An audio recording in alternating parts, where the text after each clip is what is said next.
Hello everybody, it's Non-Scene News here, and today we've got a lot of broken dates today. So the first news is coming from Russia and North Korea. So we've gotten some pictures of North Korea's longest range non-rocket artillery weapon, 170mm M1989 Koksan SPG has been spotted somewhere in Russia.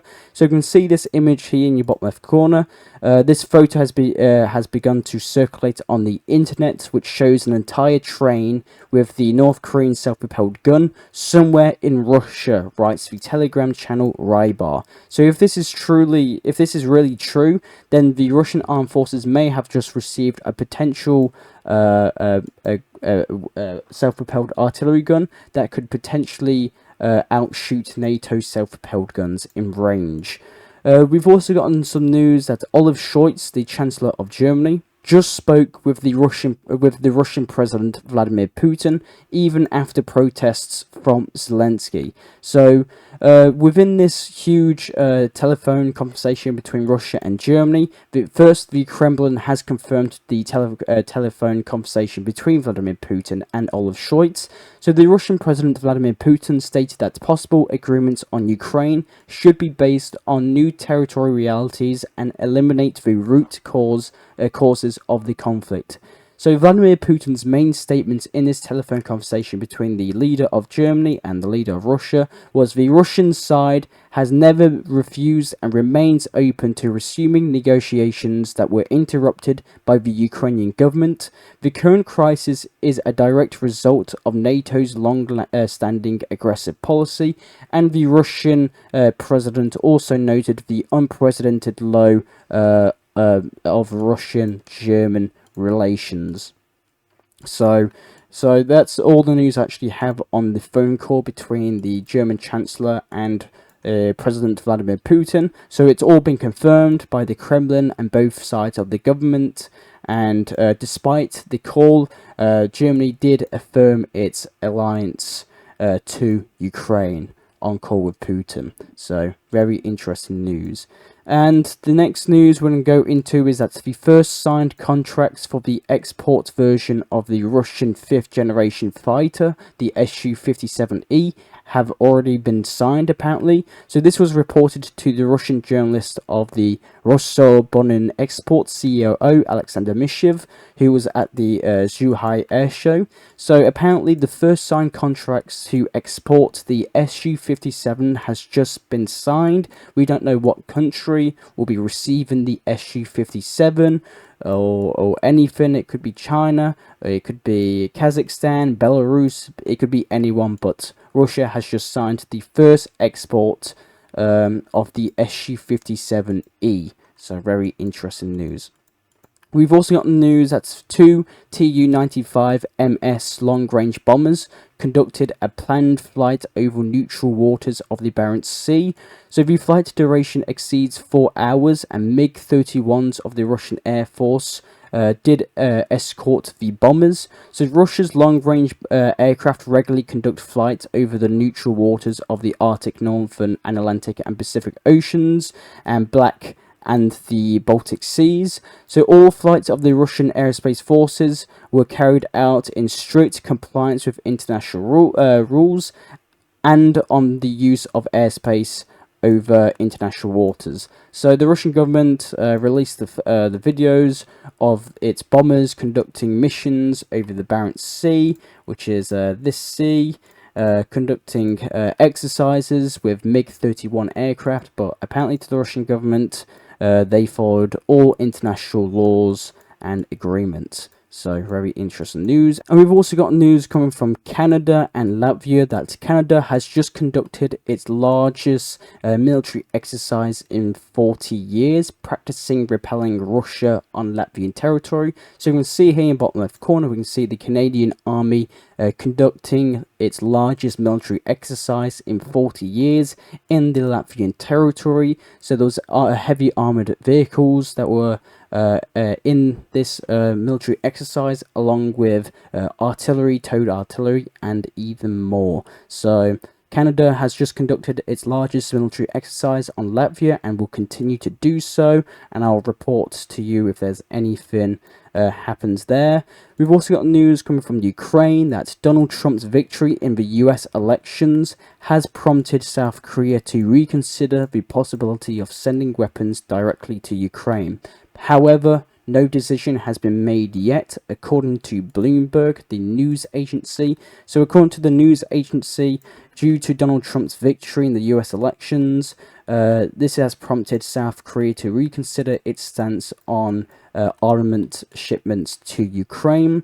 We've also got news that Zelensky stated that the war will end faster with the Trump administration, and that negotiations with Russia are only possible if Ukraine is strong and not alone with a killer, says Zelensky. And Zelensky stated that negotiations with Russia are only possible if Ukraine is strong and not alone with a killer, says Zelensky, empathizing that the sit and listen approach won't work. He stated that Ukraine is a sovereign nation, and on the US and Trump, he noted that the US standing by Ukraine is crucial and they must maintain this position.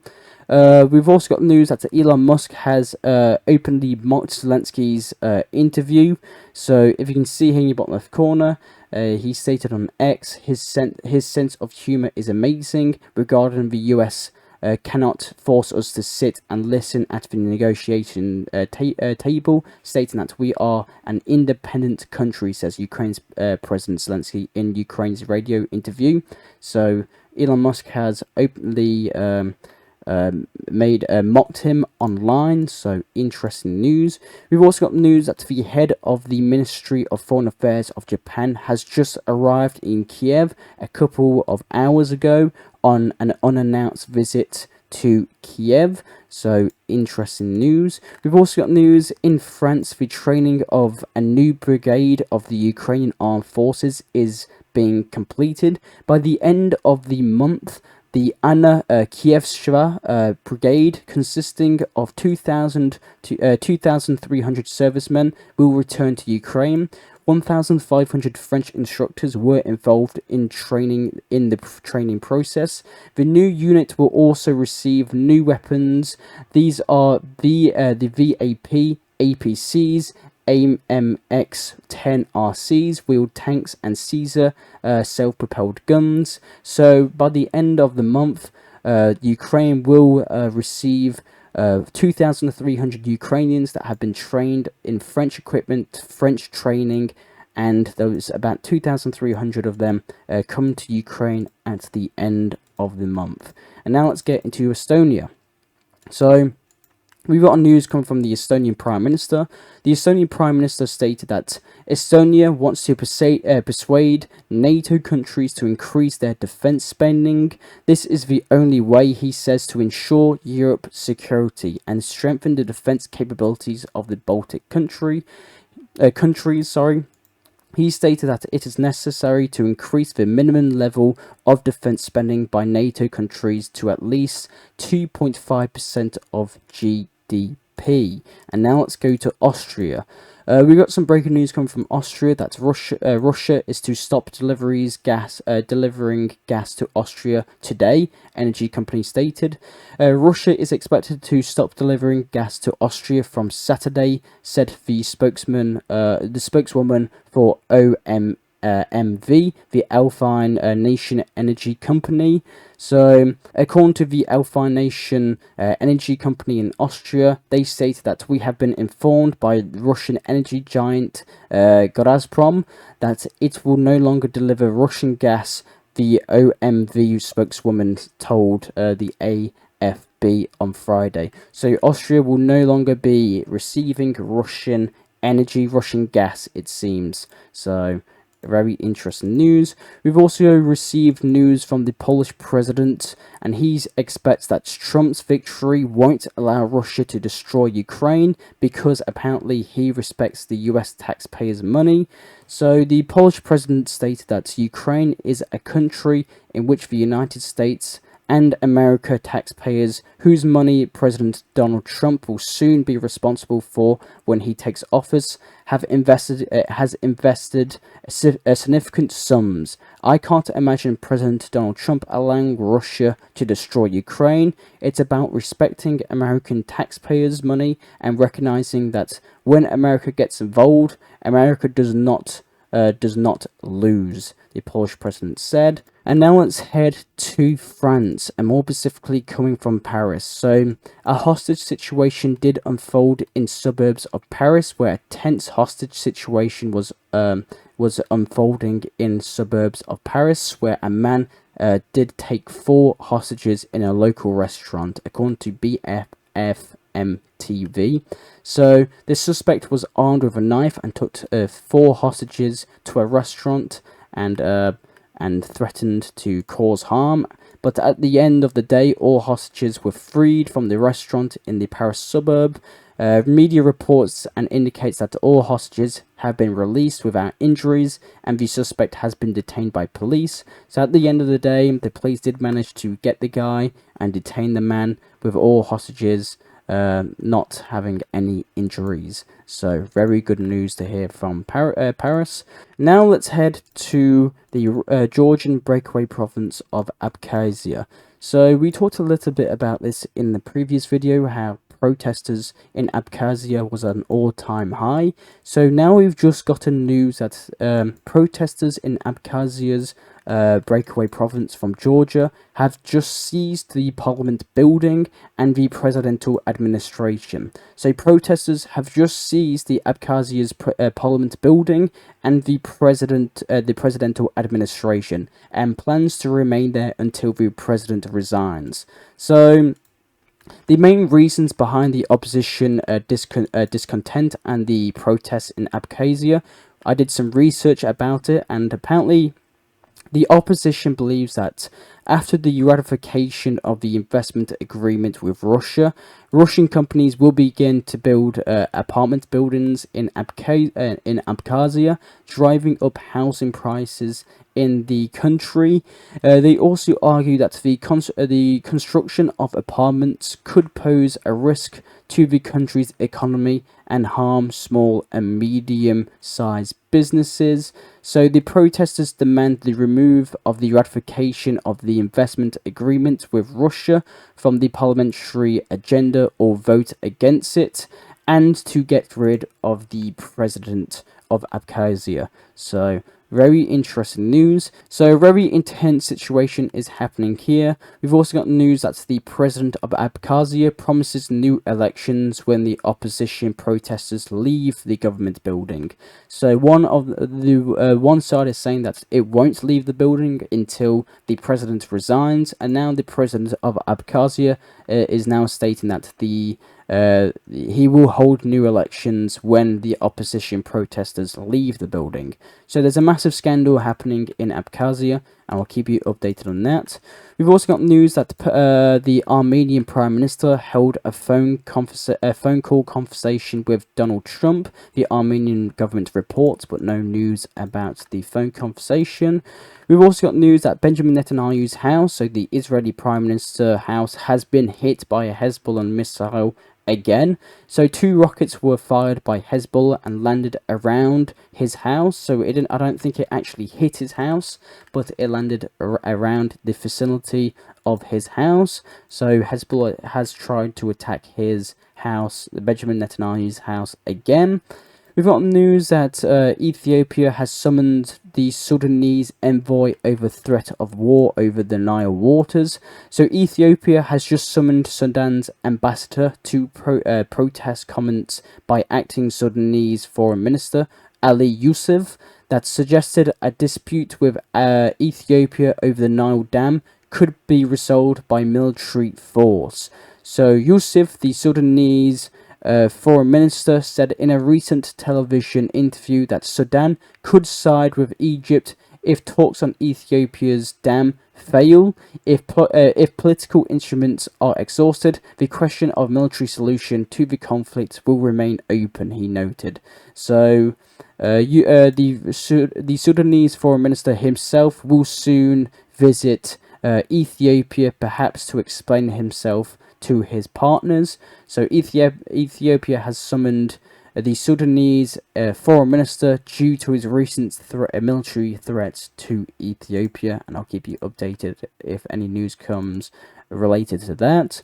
We've also got news that Indonesia and Malaysia and Thailand have become BRICS partner countries, the Russian Foreign Ministry reported. So Thailand, Malaysia and Indonesia, the three countries apparently have all have just joined as partners to the BRICS Corporation. We've also got news that the Indonesian Australian militaries kick off a joint combat drills on Bangan Beach. So Australia and Indonesia are now doing military exercises. So around 2,000 Marines and tanks. So around 2,000 Marine soldiers and tanks, artillery, and infantry and attack helicopters took part in this live fire exercise. The two countries recently ratified the Australian-Indonesia Defence Cooperation Agreement, and if we can see here in the bottom left corner, we can see the Indonesian-Australian military exercises between each other. Very interesting. We've also got news coming from North Korea that North Korea is testing its kamikaze UAVs on various types of targets inspected by North Korean leader Kim Jong-un himself. So if you can see here in the bottom left corner, we can see, according to the North Korean agency, we can see North Korea's new UAVs being tested on tanks and cars. So I'll keep you updated if there's any more North Korean news. The next news is coming from Argentina that the Federal Court of Criminal Appeals just rejected the former president of Argentina, Cristina Kirchner's appeal and upholds her sentence of 6 years in prison after a prison and a lifelong disqualification from holding public office for corruption. So the former president of Argentina has just been sentenced to 6 years in prison. And now let's head to the capital city of Peru, Lima. So we've got news that the Chinese President Xi Jinping and the President of the United States, Joe Biden, have met in the capital city of Peru, Lima. So ahead of the meeting between the President Joe Biden and President Xi Jinping, the Chinese leader Xi Jinping said ahead of the meeting in Lima with the US President Joe Biden that China is ready to work with the new administration of the US President-elect Donald Trump, who will assume the office on January 2025. Now let's actually get into the main meeting between Xi Jinping and Joe Biden. So the United States and China need to take steps to prevent a possible conflict. Their relations should remain at a level of competition, Joe Biden said before a meeting with Xi Jinping. His words are quoted by the White House press pool. Separatist activities in Taiwan are incompatible with peace and stability in Taiwan, in the Taiwan Strait, Xi Jinping said at the meeting with Biden. The United States should approach the Taiwan issue with caution and support the peaceful reunification of China, Xi Jinping said in the meeting with Joe Biden, and the United States should not interfere in disputes in the South China Sea and condone provocations, Xi Jinping said at the meeting with Joe Biden. So, and China will not allow chaos on the Korean Peninsula, Xi Jinping said during the meeting with Joe Biden. So, big statements coming from the two leaders of America and China. Now let's head to the Pentagon.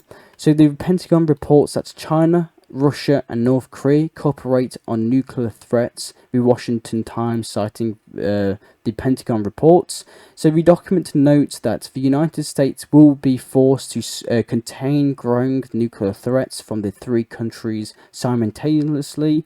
The report says that there is a possibility of coordinated aggression by several adversaries in a conflict, the report says. We've also got news that the The future Secretary of State of America, Rubio, promised to pursue peace through strength. So the Senator Marco Rubio confirmed his appointment on the social media network X and noted that his work will focus on implementing Trump's foreign policy agenda. And the last news today is coming from Texas. I'm pretty sure that YouTuber Jake Paul beats Mike Tyson in a crushing heavyweight icon's return to boxing. So the US heavyweight icon Mike Tyson has lost the boxing match to Jake Paul. I actually watched it, and it was pretty sad to see. So that's all the news I actually have for you today. I am non-seen news. I'll try and provide you news that the medias around the world do not show you. I do these videos hopefully daily, so consider subscribing and liking. I know some of these news might be a couple days old. It's just because I haven't uploaded in 2 days, so I'm just trying to get back on track. But thank you very much for everyone for watching, and I'll see you all later. Bye.